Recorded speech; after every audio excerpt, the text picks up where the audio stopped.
Let's talk about the Nets' loss to the Suns, KD's return to Brooklyn, and another Ben Simmons injury. We're going to do it with Erik Slater, Nets beat reporter for Clutch Sports. Erik, what's going on, my man? It's your first time joining us or hopping on with us, so I'm going to say Happy New Year. I know a lot of people don't say it, but let's talk about this game. You were there last night. 33 points, 8 assists, 5 boards for KD. He said in the post-game press conference, it's pointless to think about what could have been in terms of what-ifs with his time in Brooklyn, so we'll keep it to the game. Thoughts on KD's return and, I guess, the game overall? I'd say it went mostly as expected. Durant returned. He exceeded, expectations, I think. He played, his patented brand of basketball, near triple-double, high level of efficiency.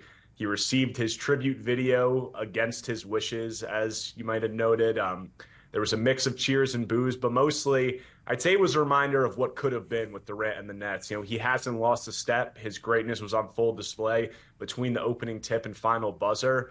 But it was also a reminder of why it didn't work in Brooklyn. He was asked post-game whether he looks at his Nets tenure as a failure compared to his time with other teams. And his response, he alluded to what he was able to accomplish individually with the Nets, leading vote getter in the All-Star game each season, averaging 30 points per game on 50, 40, 90, making All-NBA. And it's a good reminder of why the big three that Durant constructed in Brooklyn went down in flames. Too many egos and too many instances where stars weren't willing to put the team first, whether that's Kyrie Irving's several off-court fiascos, whether that's James Harden quitting when things got tough in the middle of the season and forcing his way out, or whether that's Durant bailing when the situation he built blew up in his face. So Durant's legacy in Brooklyn, a complicated one, a great player who gave everything he had when on the court, but one who ultimately steered the team in the direction he saw fit and quit on them when it didn't work out. Well, you cover this team and this organization. Do you blame him for the decision to get out of there? It's tough to blame him because it seems like the situation has run its course. But at the same time, these are guys in Kyrie Irving and James Harden that Durant brought with him. He brought Kyrie agency, obviously. They were a package deal. He reportedly implored owner Joe Tsai to make the trade for James Harden and sold him on the belief that that big three could win a championship. And we could talk about, everything that went into why it didn't. There was some bad luck. They looked dominant during those 2021 playoffs in the first round, dismantled the Boston Celtics.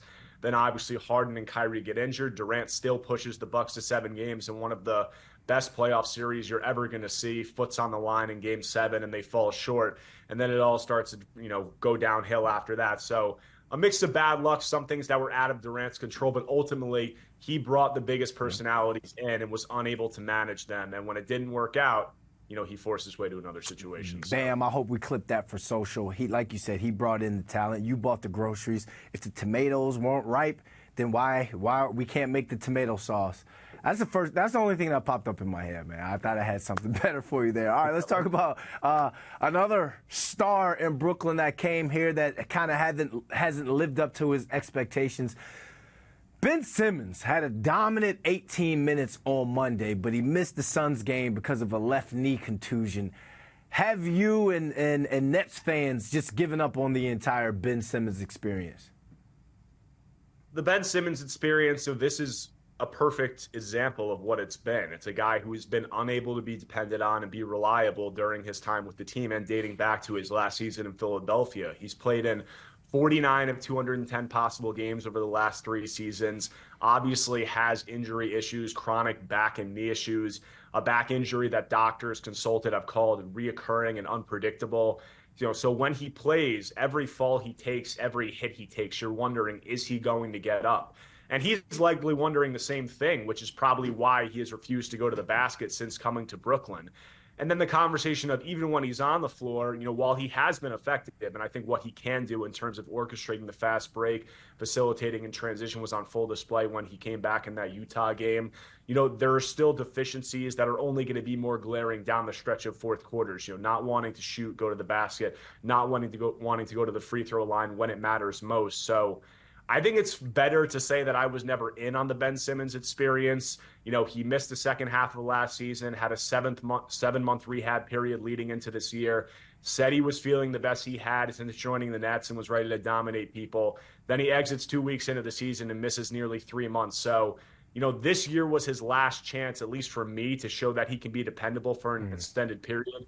And we're over halfway through the year, and he's played in 7 games. So, that would be your answer. Yeah, I think of Anthony Davis for the Lakers, how that narrative was always out that he gets hurt, he's made out of glass. Same thing with Derrick Rose. But then you see them kind of change that narrative. Anthony Davis hasn't missed that much time. Derrick Rose ended up being healthy and playing, and then he got older and he would sit the bench because he just wasn't Derrick Rose anymore. But those guys kind of changed the narrative when it came to them being made out of glass.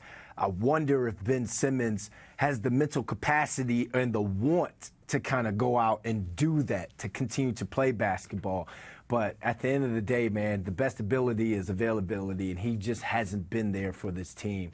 So there's some reports out there that the Houston Rockets have expressed tremendous amount of interest in trading for Mikal Bridges. I know the Nets don't really have plans to move Bridges, but you think Sean Marks could rethink that? Is there a package out there that could send Mikal Bridges somewhere else? I think Sean Marks doesn't have any plans to move Bridges right now. If there was a package that was going to get him to rethink that, I think, the consensus has been that it would be the potential of getting those picks back from Houston and being able to enter a proper rebuild. But he's not interested in that right now. And the most important thing to remember in that conversation is that Bridges has 2 years left on his contract, which is one of the best value deals in the league. So the Nets aren't in a rush to make a decision on him right now. They're going to try to build within his window. He's 27 years old. So that's likely going to entail finding a star to be the true number one option alongside him. Donovan Mitchell, a guy that's been linked to the Nets, he's not available right now, but he's entering the final year of his contract next season, and thus far has been unwilling to sign an extension in Cleveland. He's a New York native, has long expressed interest in coming home to play here. Him and Mikal Bridges are friends. So it seems like a lot of the Nets' eggs are in that basket, or could another star potentially become available? That's what the team is looking to see over this next year. If the answer is no, they'll have an opportunity to pivot, trade Bridges, and reset. And like I said, getting their picks back from Houston and being able to enter a proper rebuild is by far the best outcome if they are to go that route. However, they'll have to hope that that deal is still on the table when they get to that point, or if they get to that point. So there's definitely some risk involved here. All right, let's talk about this team for the now and the immediate future. 19-28 on the season. Today's February 1st. The 11th in the Eastern Conference. What are your expectations for this team for the remainder of the season? I think a lot of the expectations are going to be sorted out over the next week. We're a week away from the trade deadline, and this is a team that needs to sort some things out at the trade deadline or before the trade deadline. They have a lot of veterans that are facing uncertainty. Dorian Finney-Smith, Spencer Dinwiddie, Royce O'Neal. They have to recoup value for some of those guys. And I think it's fair to say that some of that uncertainty could be playing a role in some of the struggles we've seen over the last month, because this is a strange team in the sense that they don't have that star, the superstar number one option like a Durant or like a Donovan Mitchell, whoever you want to name. But what they do have is a lot of players that are capable NBA rotation players. They're 7, 8, 9 deep in that regard. But it's led to there being no clear pecking order. There's a little bit of a logjam on any given night. You don't know who the go-to guy is going to be, and they don't really have that go-to guy.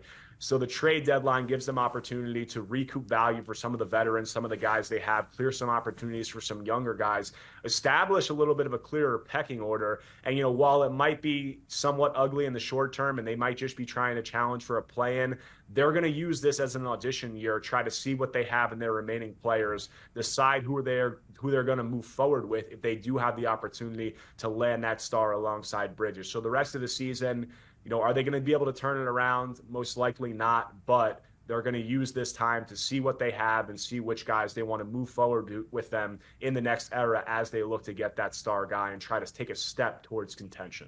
6 guys scored in double figures last night in that loss. So this team, you just feel like they just should be a lot better than what their record says. Erik, tell the people they can find you, man, so we can close this out. You guys can find all of my work on ClutchPoints.com, constant news, updates, analysis there. Also can follow me on Twitter at Erik Slater _. Also hosting a podcast on the Believe Podcast Network called Believe in Nets. A lot of good rotating guests coming on there this year. So you can find all my stuff there. All right, man. Thanks for hopping on with us. Appreciate you, man.